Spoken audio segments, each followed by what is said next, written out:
Salam sejahtera Malaysia, denyut nadi suara rakyat bergema di channel ini.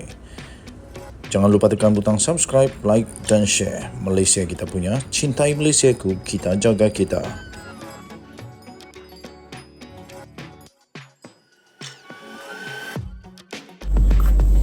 Salam sejahtera Malaysia, denyut nadi suara rakyat bergema di channel ini. Nampaknya Bersatu sudah jatuh di timpa tangga.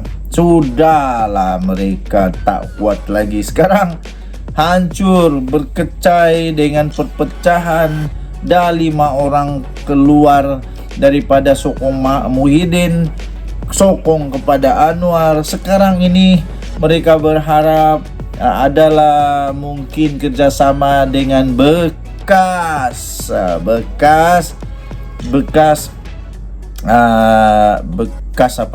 kawan. Entahlah, saya pun tak tahu bekas kawan ke apa, tapi mereka mungkin mahu ada kerjasama dengan GRS, Gabungan Rakyat Sabah. Tapi akhirnya mereka kesianlah dapat keputusan GRS mungkin tolak kerjasama dengan Bersatu. Itu kata penganalisis. Saya pun fikir lebih baik GRS janganlah bekerjasama dengan Bersatu. Kalau sudah bersama dengan kerajaan, lebih baik bekerjasama dengan kerajaan lah. Jangan bikin pening di negeri lain, di persekutuan lain, itu bikin pening. Harap-harap GRS buatlah keputusan terbaik.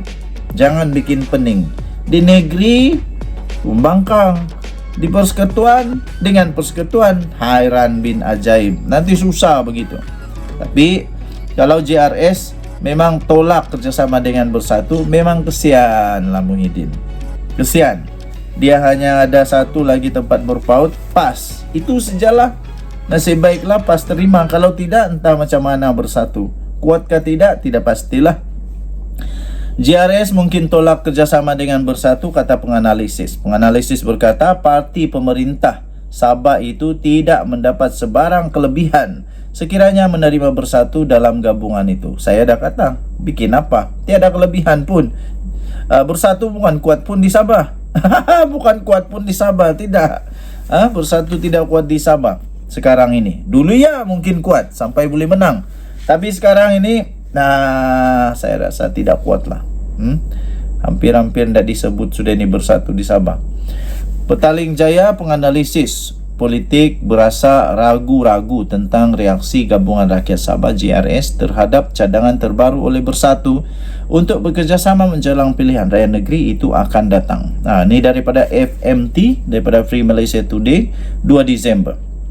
GRS iaitu Gabungan Pemerintah Sabah yang terdiri daripada 7 parti menolak untuk bekerjasama dengan Bersatu pada akhir tahun lalu atas alasan perbezaan yang ketara antara kedua-dua parti. Fellow Majlis Profesor Malaysia iaitu Jeneri Amir berkata pengunduran Bersatu Sabah dari Parti Nasional tahun lalu menunjukkan ia sudah mengalami masalah keyakinan dalam landscape politik Sabah yang lebih luas. Katanya kemasukan Bersatu ke dalam GRS kemungkinan besar akan mendapat tentangan hebat dengan keraguan terhadap kepentingan parti itu dalam gabungan. Kata kenyataan itu, GRS adalah gabungan kukuh dengan majoriti 2/3. Tidak ada sebarang alasan untuk bekerjasama dengan Bersatu, sebuah parti yang lemah. Kesian juga lah ayat ini, memang padulah mengusik jiwa. Sakitnya tu di sini. Tidak ada alasan untuk bekerjasama dengan Bersatu, sebuah parti yang lemah. Bersatu bukan parti tempatan, tetapi menyamar sebagai parti tempatan, katanya kepada FMT. Salam sejahtera Malaysia, denyut nadi suara rakyat bergema di channel ini. Baru-baru ini Malaysia dikejutkan dengan pendedahan daripada SPRM yang telah membekukan akaun Aman Palestin kerana sedang disiasat untuk penyalahgunaan atau pengubahan wang haram. Tiba-tiba rupa-rupanya pada 1 Disember 2023 muncul satu berita kononnya Mukhlis ada kaitan dengan Aman Palestin. Mukhlis ada kaitan dengan Aman Palestin? Biar betul. Biar betul nih.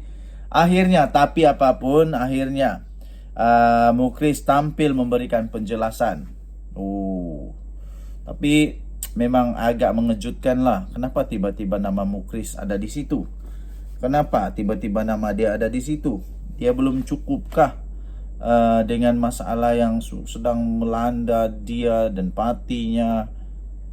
Susah juga, kesian juga lah nama Mukhris tiba-tiba muncul. Tapi akhirnya beliau tampil memberikan penjelasan. Mukhris Mahathir menjelaskan bahwa dia tidak pernah menjadi penasihat aman Palestin. Entah macam mana, siapa yang bertanggung jawab yang timbulkan nama dia pun tak pasti.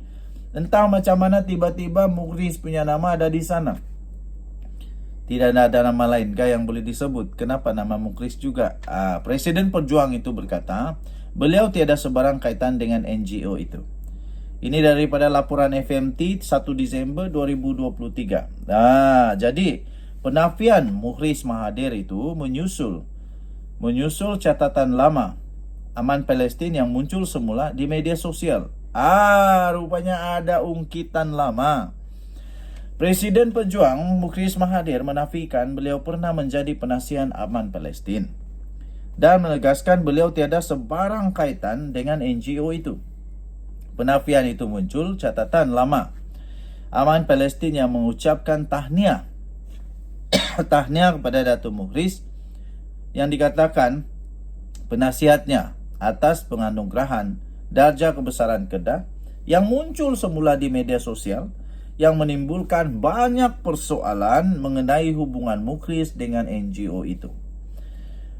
Okey, jadi Mukhris Mahathir kemudiannya tampil dan memberikan kenyataan bahawa dia berkata, saya bukan penasihat mereka dan sudah meminta Aman Palestin AP untuk memadamkan catatan mereka.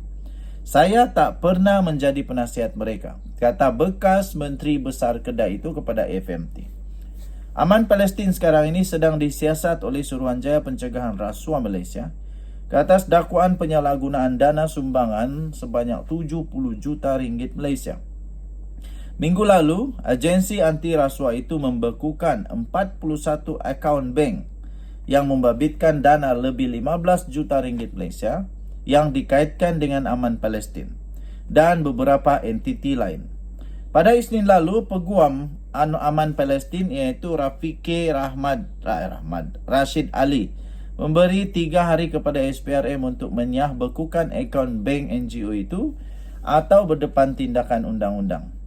Bapa Mukhris Mahathir, Dr. Mahathir turut menggesa SPRM membenarkan Aman Palestin menyampaikan bantuan musim sejuk ke negara Timur Tengah yang dilanda perang sementara siasatan diteruskan. Undang-undang tetap undang-undang. SPRM akhirnya tak tunduk dengan itu. SPRM kata kalau nak buat apa-apa tindakan dipersilakan, nanti lawan di mahkamah. Ketua Pesuruhjaya SPRM Azam Baki sebaliknya berkata, ia tidak akan menyahbekukan akaun Aman Palestin dan tiada akaun akan dinyahbekukan sehingga siasatan selesai. Terbaik SPRM.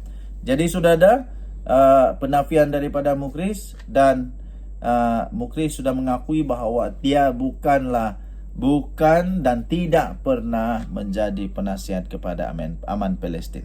Harap-harap semuanya berakhir dengan baik. Kalau memang ada penyalahgunaan, penyelewengan, pengubahan wang haram dalam Aman Palestin, pastikan orang yang bertanggungjawab, yang merosak keyakinan rakyat Malaysia, yang betul-betul salah kalau ada, pastikan dihadapkan ke mahkamah, diheret ke muka pengadilan. Ini untuk orang tolong orang, akhirnya makan orang. Ini tak betul. Kalau ada, pastikan berlaku. Kalau tiada, cepat-cepatnya beku kerana orang Palestin perlu bantuan. Tapi kalau ada, jawablah nanti di mahkamah dan jawablah juga di surga nanti. Adanya Nadi, suara rakyat bergema di channel ini. Bye-bye.